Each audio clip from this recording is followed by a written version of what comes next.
ಎರಡನೇ ಇಸ್ವಿ ನಾವು 6ನೇ ತರಗತಿಯಲ್ಲಿ ಇದ್ದಂತಹ ಸಮಯ ಅವರಿಗೆ ವರ್ಗಾವಣೆ ಆಯಿತು. ಅವರ ಹಿಂದಿ ಮತ್ತು ಗಣಿತ ಪಾಠ ಕೇಳ್ತಿದ್ರೆ ಅದು ಹೀಗೆ ಮೊದಲಿಸಿ ಸಾಧ್ಯ ಇಲ್ಲ. ವರ್ಗಾವಣೆ ಆಯಿತು. ನಮ್ಮೂರಿನಿಂದ ಬೇರೆ ಕಡೆ ಜಿಲ್ಲೆಗೆ ವರ್ಗಾವಣೆ ಆಯಿತು. ನಮ್ಮ ಸಾಸರಿಗೆ ಗೋಪಾಲನಲ್ಲಿ ಸಾಸರು ನಮ್ದು ಸಾಸರು ಹೋಗ್ಬೇಕು. ಈ 3 ಓಟ ಮತ್ತೆ ಚುನಾವಣೆ ಉಜ್ಜಲ್ ಪಾಯಿಂಟ್ ಸೋಮನಾಥದಿಂದ ನಮ್ದು ಬರ್ತಾ ಇದ್ರು, ಅಜ್ಜಲಿಂದ ನಮ್ದು ಬರ್ತಾ ಇದ್ರು. ಅವರ ವಿಜೃಂಭಣೆಯನ್ನು ವರ್ಗಾವಣೆ ಸಹ ಎಲ್ಲ ಶಿಷ್ಯರ ಮನೆಗೆ ಹೋಗಿ ಬಾಳೆಹಣ್ಣು ಕಾಯಿ ಒಂದು 3-4 ಚೀಲ ತುಂಬಿಟ್ಟು ಅವರನ್ನು ಎಲ್ಲರೂ ಸಹ ಎಲ್ಲ ಮಕ್ಕಳು ಪಾದಕ್ಕೆ ನಮಸ್ಕರಿಸಿ ಅವರನ್ನ ಬಸ್ ಸ್ಟ್ಯಾಂಡ್ ವರೆಗೆ ಬಿಟ್ಟುಕೊಂಡಂತಹ ಒಂದು ಸನ್ನಿವೇಶ. ಯಾಕೆ ಅಂತ ಹೇಳಿದ್ರೆ ಆ ಗುರು ಶಿಷ್ಯರ ಸಂಬಂಧ ಅಂದ್ರೆ ಆ ಗುರು ಆ ಶಿಷ್ಯರನ್ನ ತಮ್ಮಷ್ಟು ಸೆಳೆದುಕೊಂಡಿದ್ರು. ಹಾಗೆ ನಮ್ಮ ಲೋಕೇಶ್ ಅವರು ನಮ್ಮ ಹುಡುಗ ಹೇಳ್ದ, ನಮ್ಮೂರ್ನವೇ ನನ್ನ ಕಸಿನ ಹುಡುಗ ಅವ್ನು ಮಾತಾಡುವಾಗ ಹೇಳ್ದ, ಅವ್ರು ಗಳಿಸಿರ್ತಕ್ಕಂತಹ ಅವ್ರು ಮಾಡಿರ್ತಕ್ಕಂತಹ ಸೇವೆಗೆ ಗುರುತಿಸ್ತಕ್ಕ ಇಷ್ಟನೇ ಗೊತ್ತಿರಲಿಲ್ಲ. ಯಾಕೆಂದ್ರೆ ಅವರ ಸೇವೆಯನ್ನು ಗುರುತಿಸಿ ನೀವು ಜನ ಬಂದಿದ್ದೀರ. ಅವರೇನಾದ್ರು ಪ್ರವಚನವನ್ನು ಮಾಡದೇ ಇದ್ರೆ, ಪೋಷಕರೊಡನೆ ಅನ್ಯೋನ್ಯ ಸಂಬಂಧವನ್ನು ಇಟ್ಕೊಳ್ಳದೇ ಇದ್ರೆ, ಶಾಲಾಭಿವೃದ್ಧಿ ಸಮಿತಿಯವರೊಡನೆ ಅನ್ಯೋನ್ಯ ಸಂಬಂಧವನ್ನು ಇಟ್ಕೊಳ್ಳದಿದ್ರೆ ನೀವು ಯಾರಿಗೆ ಖಂಡಿತ ಬರ್ತಿರ್ಲಿಲ್ಲ. ಅದಕ್ಕೆ ಈ ಗುರುವಿಗೆ ಇರ್ತಕ್ಕಂತಹ ಸ್ಥಾನ ಬೇರೆ ನೀವು ಸಿಗಲ್ಲ. 1984ನೇ ಇಸ್ವಿ ನಮ್ಮೂರಿನಲ್ಲಿ ಒಂದು ಸರ್ಕಾರಿ ಪ್ರೌಢಶಾಲೆ ಪ್ರಾರಂಭ ಆಯಿತು. 84ನೇ ಇಸ್ವಿನಲ್ಲಿ ಆಗಸ್ಟ್ 2 ನಮಗೆ 100 ರೂಪಾಯಿ ಸಂಬಳ, ಸರ್ಕಾರದಿಂದ 100 ರೂಪಾಯಿ ಸಂಬಳ, ರೆವಿನ್ಯೂ ಸ್ಟಾಂಪ್ ಮೇಲೆ ಸೈನ್ ಹಾಕಿ ತೆಗೆದುಕೊಂಡಿದ್ವಿ.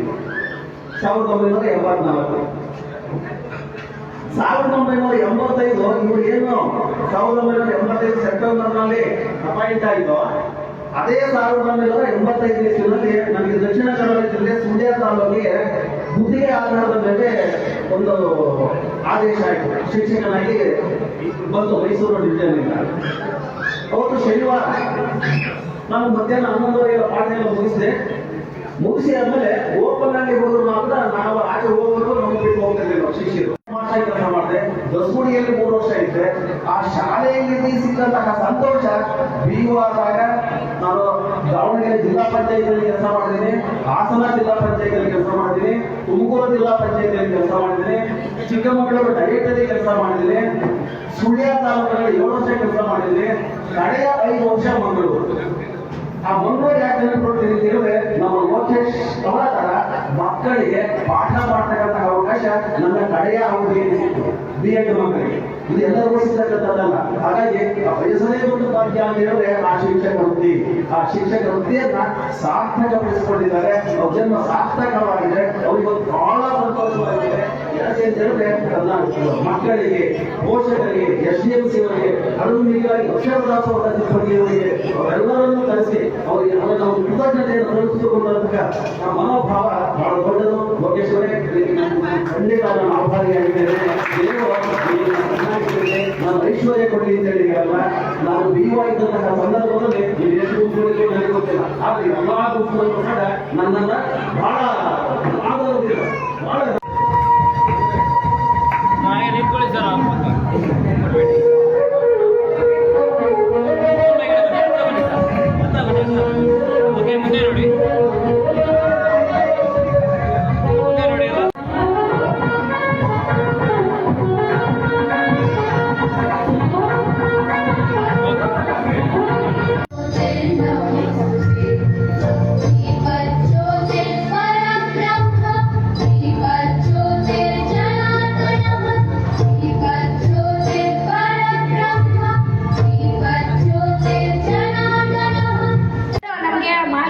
ಬರ್ತಾ ಇದ್ದು TVS ಬರೋರು ಅವ್ರ ಗೇಟ್ ಸಮಯ